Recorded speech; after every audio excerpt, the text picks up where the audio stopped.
Hi and welcome to the podcast Schlagervännerna with me, Emil Löfström. Today I will have a conversation with a girl that I have been warned about, that she can be hilarious funny. And I don't think she can be quiet anymore, so Hera, welcome to the podcast. Thank you so much. How are you? No pressure.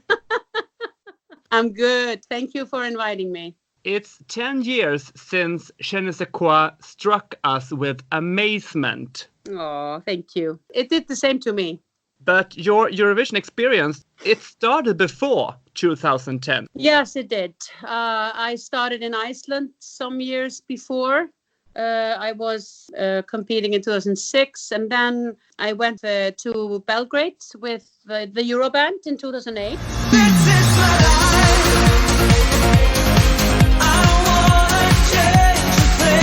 That was my first trip to Eurovision, and the year after I actually competed in the Danish preselection with the song Someday that was written for me by Danish and Swedish songwriters. And after that I went with Johanna to Moscow that same year, 2009. Is it true? Is it true? Is it over? Did I throw it away? And then I competed myself in 2010. Exactly. And I think we go back to Someday, because this song is written by my Swedish and Danish friends, Daniel Nilsson, Henrik Sjöbo, Christina Schilling, and also Jonas Gladnikov. And this song was sent into the Swedish preselection Melodifestivalen, but were rejected. And this is a fantastic piece. I once could see a beautiful tomorrow that was meant to be, where you and I were living in a dream. If I could have you by my side, the sadness that you've given me would disappear. I would forget all worries, heartaches, start all over. Someday love will shine. Someday you will find. Yeah, I know. It's an amazing song. We met each other. Me and Christina and Camilla, we met each other and Jonas, I think, in Belgrade at the Icelandic party there, 2008. And we were just talking together because at that time I lived in Denmark, and they were like, oh, if we can write a nice tune that we think is appropriate for you, can we send it to you? And I was like, yeah, sure, And of course you have a lot of people that maybe want to send you songs, and most of them don't, which is quite okay. But they did, and they sent me a few songs, and this one immediately jumped out. So familiar and sounded so, it felt like home. I totally understand. And this is a Schlager banger also here in Sweden. Me and my friends, we still love this song, even if it's 11 years since it's in Denmark. It has everything a really a good power song needs to have. Yeah, it's got that je ne sais quoi. No, it's really a fantastic song, and also the whole experience was just unique because we as a group, we just conducted. We were all the mindset was the same. We were like-minded people, and with there was no disagreeing on anything. So it was really a pleasure from start to finish, and of course the finish was an amazing pleasure. I mean, for me, coming from Iceland in 2009, I lived in Denmark at the time, but Iceland in the year 2009 wasn't that hot because of the financial crisis and stuff that the international community wasn't.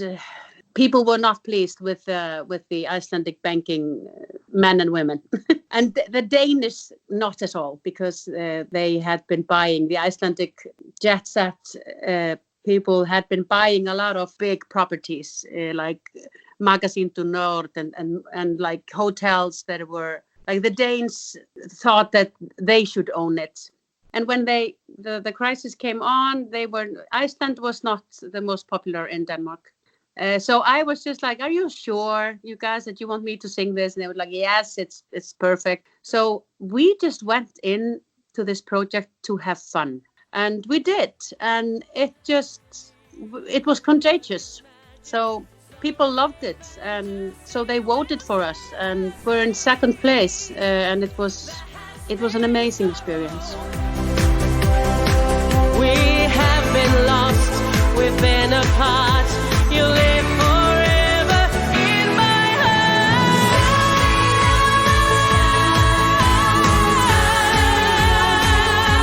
Here in my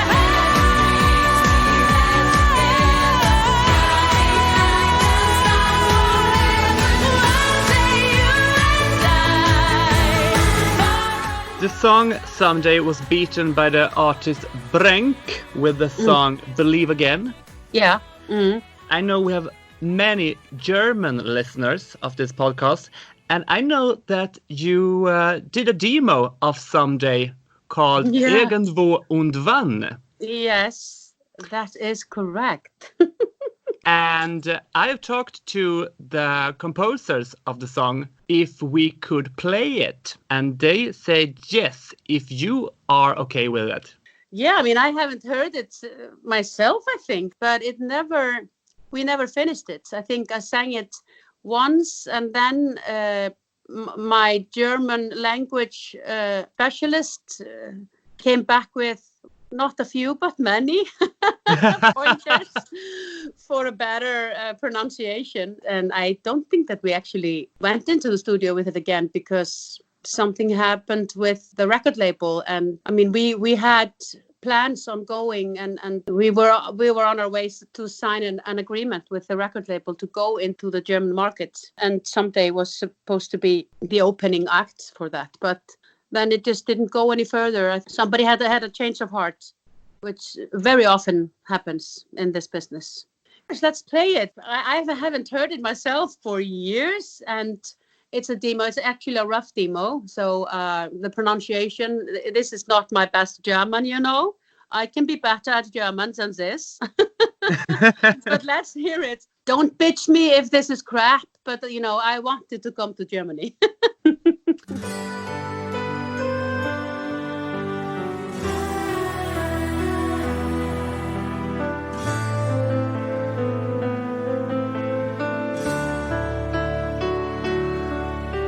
Es war einmal ein Paradies für zwei an jenem Sommertag, zusammen du und ich in einem Traum.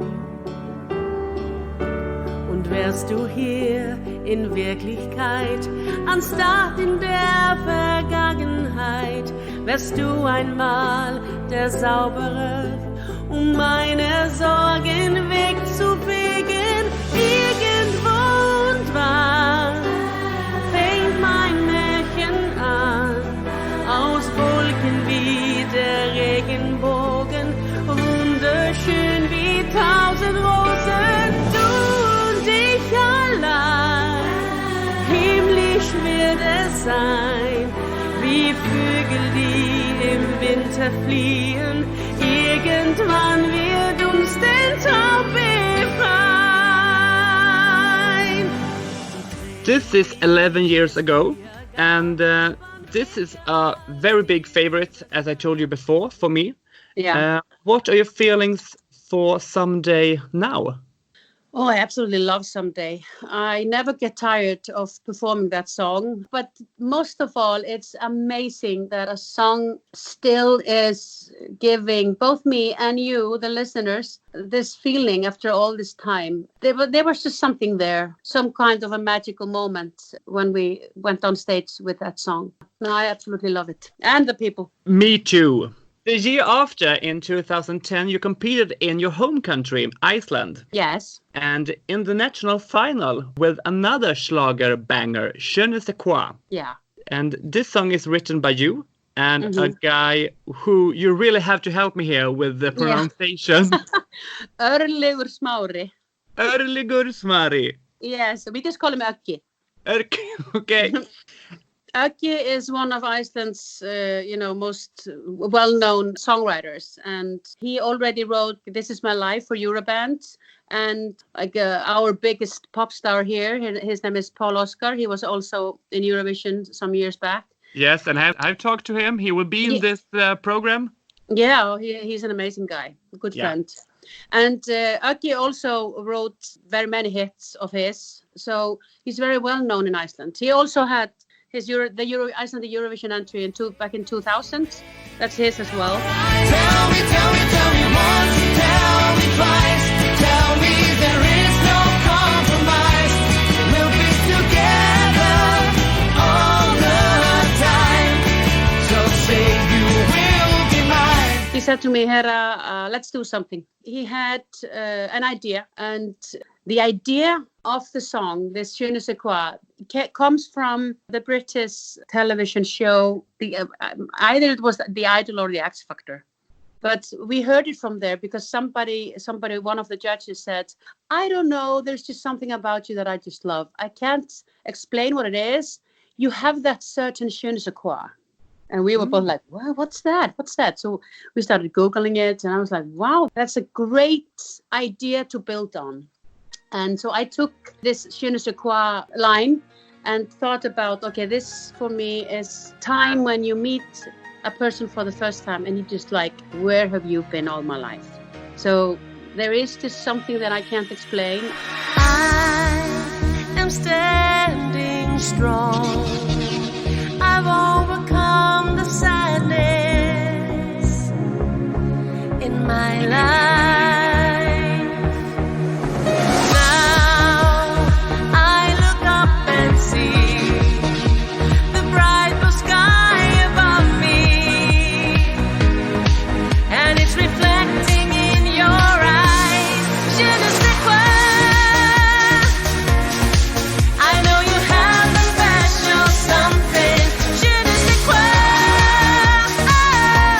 We took it from there, and then we built on the chorus, and we made it bigger, and we took the C section also. The C section, is that a word?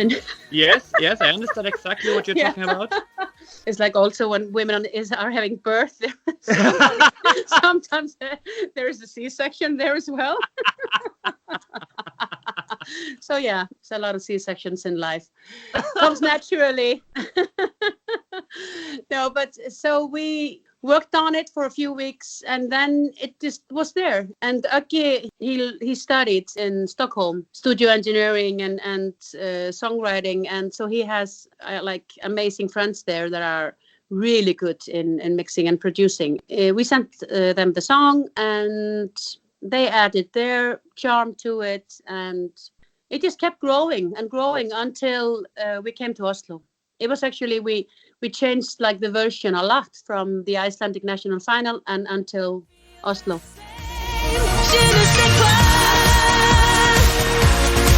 I know you have a special something. Je ne sais quoi. Oh, something I just can't explain. And when I see your face, I wanna follow my emotions. Je ne sais pas. The competition was held in Oslo. What do you remember from the host city? The hotel. Actually, when you are the one that's like how do you say, in front of everyone on stage, like when you are with Big all the star. heat, yeah, then this is like sing, sleep, eat, sleep, sing, eat, sleep. Almost all of my times I was in my hotel room.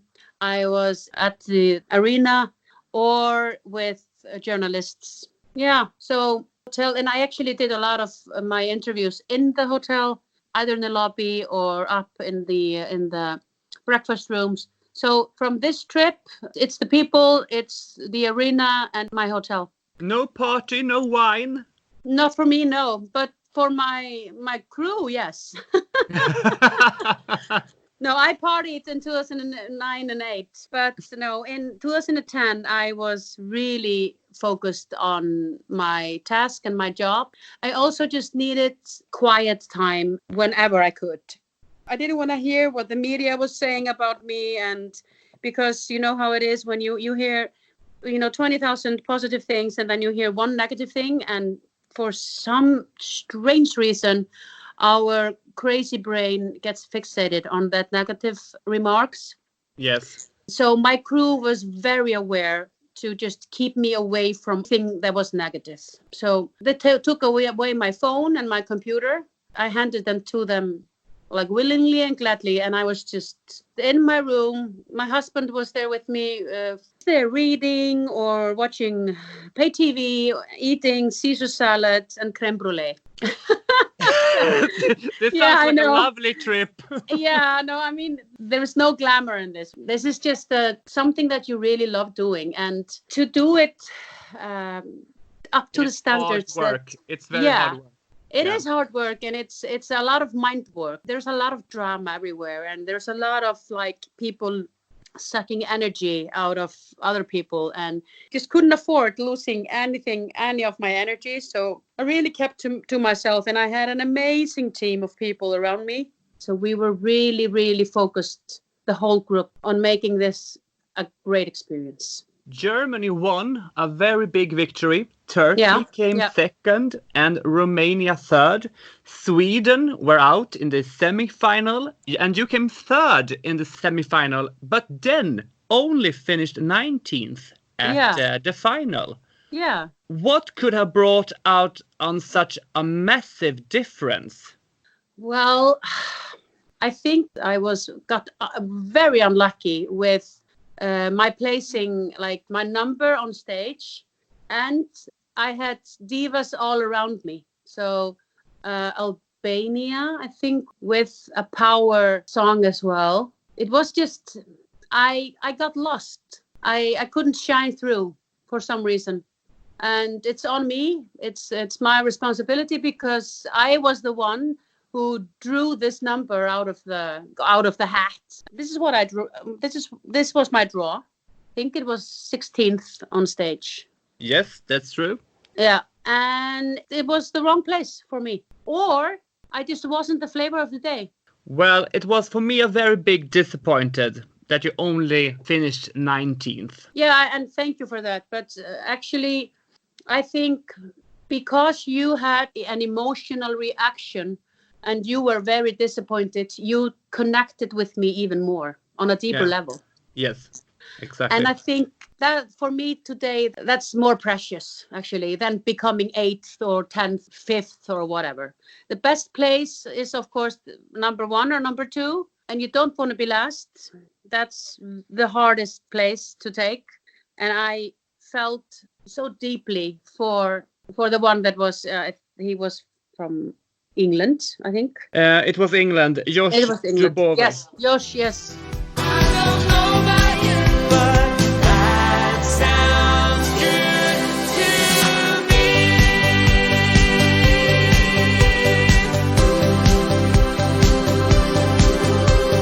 That sounds good to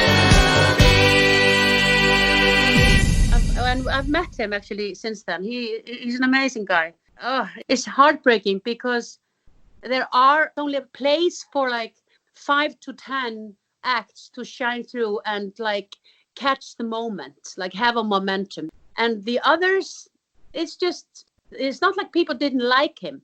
They just didn't vote. And the same went for me. I know that a lot of people, loved what we were doing and liked it, but they just didn't vote. And in 2 years later, the Finnish duo from 1994, Cat made a cover of Je ne sais quoi. Yes. On melkein ehjä kokonainen. Mua sokaisee. Mua sokaisee. Kun valon säteen kirkkaan näin. Mua sokaisee. Kun koitan löytää aurinkoon päin. I'm just amazed that people are doing a cover of the song in their own language. I think that it's so amazing. 9 years later, 2019, you competed again in the Icelandic national preselection. Yeah. With the song Moving On. Yes. Tell me about the song. It's the same songwriter for Je ne sais quoi, and Valli, a friend of ours as well, and my manager. It just came to us. It was never really like, yeah, this is something that I would love to do, until Moving On came. And it was also just the right time for me. I needed to speak out a little bit at the end or the beginning of the beginning of a new journey in my life. And I just needed to say goodbye to a period that had been hard and filled with sorrow. And it was an inner struggle. It was me, Hera, I was struggling with another Hera, and she was being a total bitch. So I've been doing a lot of like inner monologue discussions, and this Moving On lyrics just, they poured out of me like really easily, similar to Je ne sais quoi lyrics.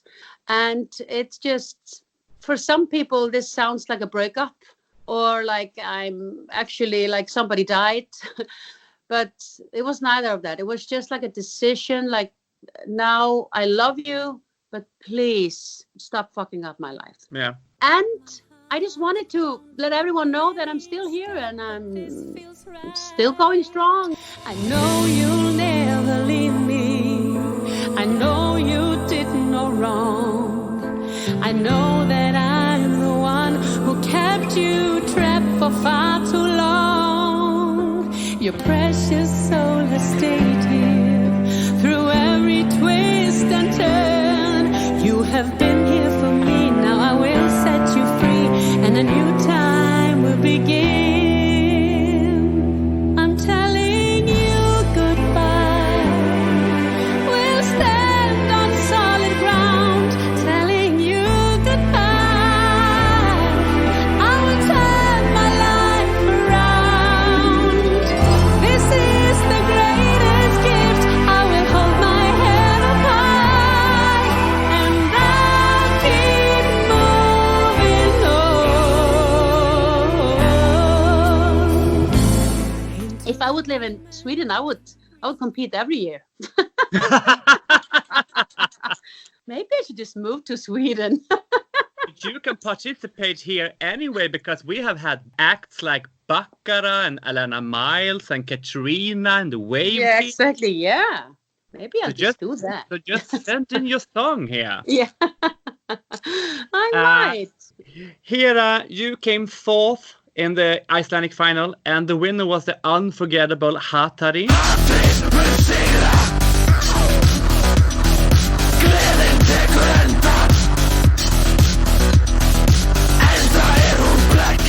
And I wonder here, was your mistake that you didn't wear some latex and offered a free preview of a pay-per-view hardcore show? Yeah, definitely. Next time, I'm definitely going to do that. No, I mean, I knew, like everyone else, that just when I heard that Hatari was going to be among the contestants, I was like, yeah, they're gonna. I mean, I want them to win, but we still need people there that are. I mean, you can't have a show with one definite winner, and then it isn't a show. It isn't a good television show. I was putting no pressure on myself because I knew that they were gonna win this really, really securely. So for me, it was just a very, very pleasurable and fun ride. You mean that you didn't sit on the hotel room all the day? No, I didn't. I have been so blessed in the Eurovision world, both with Someday and with Je ne sais quoi. And it's just, I've been so lucky. And I know that it's not in my power to try to push those momentums forward. It's always, it needs to be the song. It needs to be the performer. And then it needs to be the audience, the political status in the world, or, everything needs to align up, right? And I can only control what I do, and that's singing, but I've been blessed with amazing love from this community. I just want to keep doing it. Have you tested any more songs for other preselections and countries? No, I haven't. I've joked about maybe sending in a song for San Marino Yeah. Because I mean, I could have a good chance there. Absolutely. I have the phone number to Ralph Siegel, so you can call him today.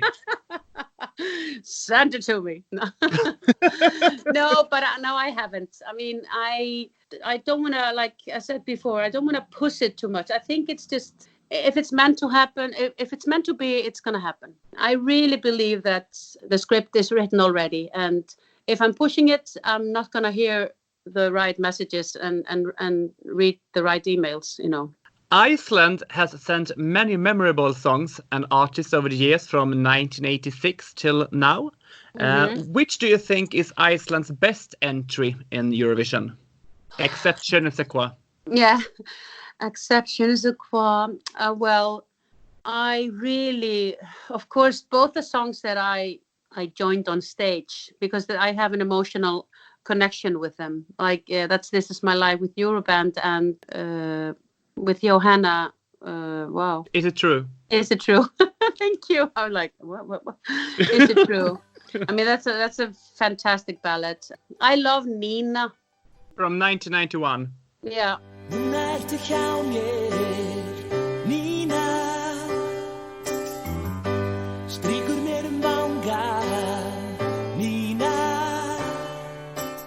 I really love, of course, my friend Selma, All of the Flock, and actually also the other one from 2005. If I had your love, I'd live out my dream, flying high above. Oh yeah, if I had your love, I could live my dream. I mean, I love Pollapunk, I loved Eithor, Greta, great songs. I have a habit of finding always something that I love about these people or the songs. I usually have like 10 to 15 to 20 favorite songs every year.